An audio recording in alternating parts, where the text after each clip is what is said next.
it would be to AEW's benefit if they went all in on a small number of wrestlers and really established who their very, very top stars are for the long term.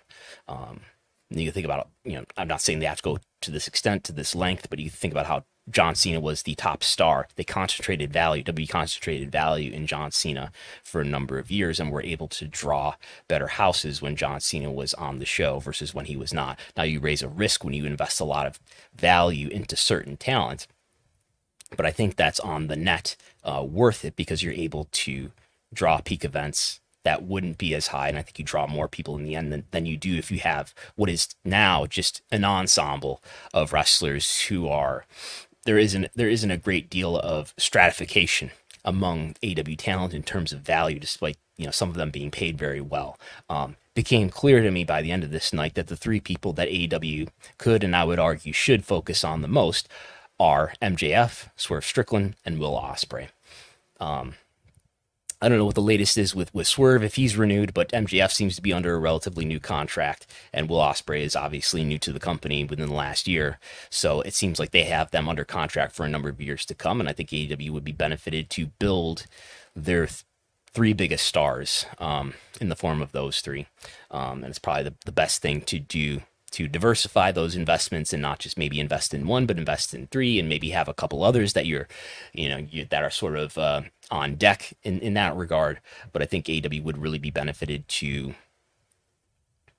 go more top heavy. That takes a lot of discipline, though, and that takes some decisiveness that AEW has demonstrated having some challenges with, and being unwilling to put stars against stars and being unwilling to do clean finishes, despite there being an exceptionally low number of DQ finishes, which we'll touch on at the very end of this podcast.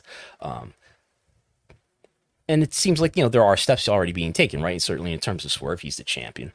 So we'll see if he continues to be invested into this extent.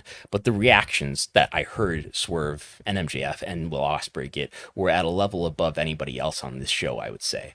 So among those who I saw here on this night, those three definitely stood out above the rest.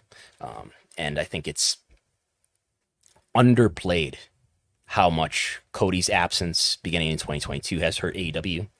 And there's much attention on the drama surrounding CM Punk and less attention as a business story on the harm that his absence, that his exit has done to this company, which is demonstrated, I would say, every week in attendance and TV ratings. But what I hear focused on instead is the quality of the show, the sports-like presentation or the lack thereof, the this or that, the irony, which are maybe all be significant things, but bigger than all of those is, I think, the absence of CM Punk, and maybe before that, the absence of Cody Rhodes, along with all those other factors as well.